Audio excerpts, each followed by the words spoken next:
आप देख रहे हैं इंडिया टाउन न्यूज, भारत की बात।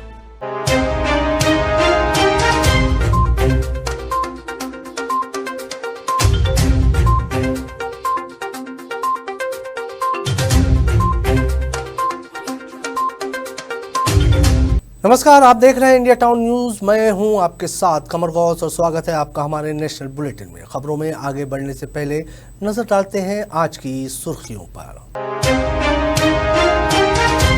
बंगाल में सत्ता परिवर्तन के बाद सुवेंदु अधिकारी बने मुख्यमंत्री, शपथ समारोह में जुटे दिग्गज नेता।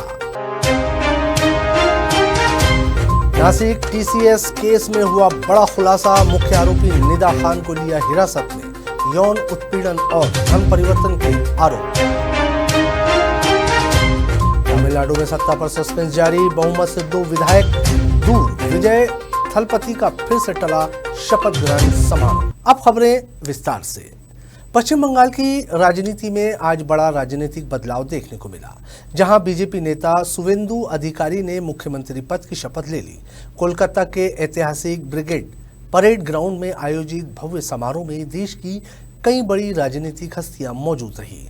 खास बात यह रही कि पूर्व मुख्यमंत्री ममता बनर्जी को भी प्रोटोकॉल के तहत निमंत्रण भेजा गया था, लेकिन वे समारोह में शामिल नहीं हुई।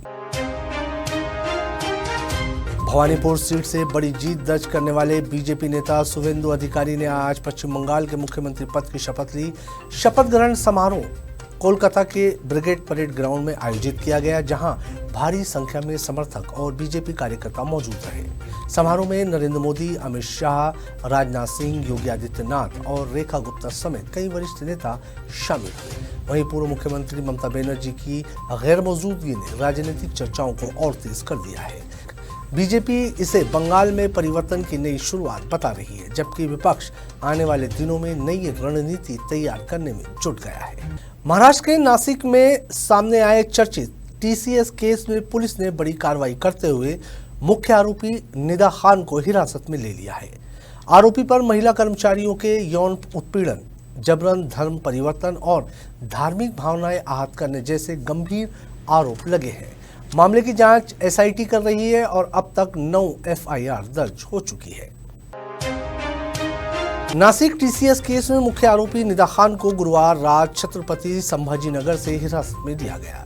इससे पहले कोर्ट ने उनकी अग्रिम जमानत याचिका खारिज कर दी थी। मामले में महिला कर्मचारियों ने यौन उत्पीड़न, मानसिक प्रताड़ना और धार्मिक भावनाएं आहत करने के आरोप लगाए हैं। एफआईआर के मुताबिक कुछ कर्मचारियों पर जबरन धर्म परिवर्तन करने और बुर्का पहनने की सलाह देने जैसे आरोप भी लगे हैं। एसआईटी जांच में अब तक 9 एफआईआर दर्ज कर चुकी है और एक महिला ऑपरेशन मैनेजर समेत 8 लोगों की गिरफ्तारी हो चुकी है। पीड़ित महिलाओं ने आरोप लगाया है कि ऑफिस में अश्लील टिप्पणियां, आपत्तिजनक सवाल और गलत तरीके से छूने जैसी घटनाएं लगातार होती थी।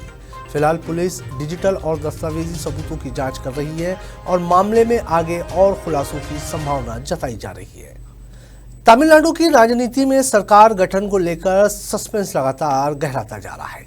विजय ने शुक्रवार को राज्यपाल राजेंद्र विश्वनाथ अलेकर से मुलाकात कर सरकार बनाने का दावा पेश किया, लेकिन बहुमत का आंकड़ा पूरा नहीं होने के कारण उनका शपथ ग्रहण समारोह एक बार फिर टल गया। तमिलनाडु में नई सरकार के गठन को लेकर जारी राजनीतिक उठापटक के बीच विजय ने टीवीके, कांग्रेस, सीपीआई और सीपीआई के कुल 116 विधायकों का समर्थन पत्र राज्यपाल राजेंद्र विश्वनाथ अरेलकर को सौंपा। हालांकि बहुमत के लिए जरूरी आंकड़े से विजय अब भी 2 विधायक पीछे है।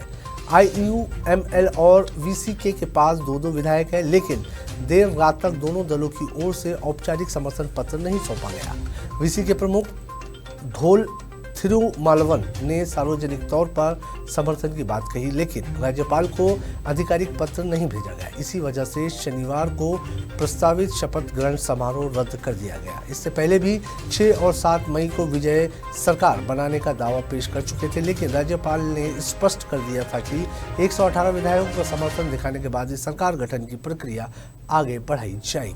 कांग्रेस नेताओं को पार्टी में बड़ा पद और चुनावी टिकट दिलाने का झांसा देकर करोड़ों रुपए की ठगी करने वाले एक बड़े फर्जीवाड़े का खुलासा हुआ है। पुलिस ने इस मामले में गौरव कुमार नाम के आरोपी को गिरफ्तार किया है, जो खुद को राहुल गांधी का करीबी और उनके पूर्व सचिव कनिष्क सिंह का सहयोगी बताकर नेताओं को अपने जाल में फंसाता था। देहरादून पुलिस ने अमृतसर निवासी गौरव कुमार को गिरफ्तार किया है। आरोपी पर आरोप है कि वो कांग्रेस नेताओं को संगठन में बड़े पद और चुनावी टिकट दिलाने का झांसा देकर लाखों करोड़ों रुपए ठगता था। पुलिस जांच में सामने आया है कि आरोपी ने कनिष्क सिंह के नाम से फर्जी ट्रू कॉलर प्रोफाइल बनाई थी और खुद को कांग्रेस हाईकमान से जुड़ा प्रभावशाली व्यक्ति बताता था। भरोसा जीतने के लिए वो बड़े नेताओं की रिकॉर्ड आवाज भी सुनाता था। इस मामले का खुलासा तब हुआ जब भावना पांडे ने शिकायत दर्ज कराई कि आरोपी ने उनसे पार्टी में बड़ा पद दिलाने के नाम पर 25 लाख रुपए ठग लिए। पुलिस के मुताबिक ये गिरोह कई राज्यों में सक्रिय था और पहले भी राजस्थान, बिहार और हरियाणा में धोखाधड़ी के मामले सामने आ चुके हैं। फिलहाल पुलिस पूरे नेटवर्क और आर्थिक लेन देन की जांच में जुटी है। केदारनाथ टेंपल यात्रा के दौरान खराब मौसम ने हिली सेवाओं की रफ्तार रोक दी है। लगातार बारिश, बर्फबारी और बदलते मौसम के कारण अब तक 4000 से ज्यादा हेलीकॉप्टर बुकिंग रद्द हो चुकी है। वहीं नागरिक उड्डयन महानिदेशालय यानी कि DGCA ने साफ निर्देश दिए हैं कि खराब मौसम में किसी भी तरह का जोखिम नहीं लिया जाएगा। Directorate general of civil aviation ने उत्तराखंड सिविल एविक्शन डेवलपमेंट और अथॉरिटी को सख्त निर्देश दिए हैं कि मौसम खराब होने पर केदारनाथ के लिए कोई उड़ान संचालित न की जाए। पिछले साल चारधाम यात्रा के दौरान हुए हेली हादसे के बाद इस बार सुरक्षा को लेकर जीरो टॉलरेंस नीति अपनाई गई है। मई महीने में खराब मौसम के कारण करीब 40% उड़ानें प्रभावित हुई है। फिलहाल IRCTC के जरिए 8 हेली कंपनियां यात्रा सेवाएं संचालित कर रही है। UCADA के अधिकारियों के मुताबिक मौसम बिगड़ते ही तुरंत उड़ानें रोक दी जाती है। यात्रियों की सुविधा के लिए अतिरिक्त फ्लाइट्स भी चलाई जा रही है ताकि फंसे हुए श्रद्धालुओं को राहत मिल सके। सुरक्षा बढ़ाने के लिए सभी हेलीकॉप्टरों में ट्रेनिंग सिस्टम बनाए गए हैं और पायलटों की विशेष ट्रेनिंग करवाई जा रही है। वहीं आने वाले समय में चारधाम क्षेत्रों में नए हेलीपैड बनाने की तैयारी भी की जा रही है। तो आज के हमारे इस इंडिया टाउन न्यूज के नेशनल बुलेटिन में फिलहाल इतना ही। मुझे दीजिए इजाजत और आप देखते रहिए इंडिया टाउन न्यूज, भारत की बात। नमस्कार।